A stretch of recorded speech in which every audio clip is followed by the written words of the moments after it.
கலைஞர்கள் உட்பட போதைப் பொருளுக்கு அடிமையான இஸ்லாமிய மலாய்க்காரர்களின் எண்ணிக்கை அதிகரித்து வருவது குறித்து ஸ்லாங்கூர் சுல்தான் ஷராஃபுடின் இட்ரிஷா தனது கவலையை தெரிவித்திருக்கிறார். AADK எனப்படும் தேசிய போதைப்பொருள் எதிர்ப்பு நிறுவனம் மலேசியாவில் போதைப்பொருள் துஷ்பிரயோகம் மற்றும் அதற்கு அடிமையானவர்கள் குறித்து வெளியிட்ட புள்ளி விவரங்களின் அடிப்படையில் ஸ்லாங்கூர் அரசு அலுவலகம் முகநூலில் வெளியிட்ட பதிவின் மூலம் அவர் இதனை தெரிவித்தார்.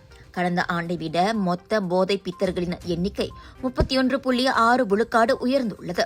இஸ்லாமிய சமயத்தை கொண்ட மலாய்க்காரர்களில் சராசரி 76.8 விழுக்காட்டினர் போதைப் பொருளுக்கு அடிமையாகியுள்ளனர். மற்றவர்களை கவரக்கூடிய ஆற்றலை கொண்ட மலாய்க்கார இஸ்லாமியர்களான இளம் கலைஞர்களும் போதைப் பொருளுக்கு அடிமையாகி இருக்கின்றனர். எனவே இளம் தலைமுறையினர் போதைப் பொருளிலிருந்து விலகியிருக்க வேண்டும் என சுல்தான் ஷராஃபுடின் ஆலோசனை தெரிவித்தார். போதைப் பொருள் பழக்கத்தினால் தனிப்பட்ட நபர்களுக்கு எந்த ஒரு நன்மையும் இல்லை என்பதையும் அவர் சுட்டிக்காட்டினார்.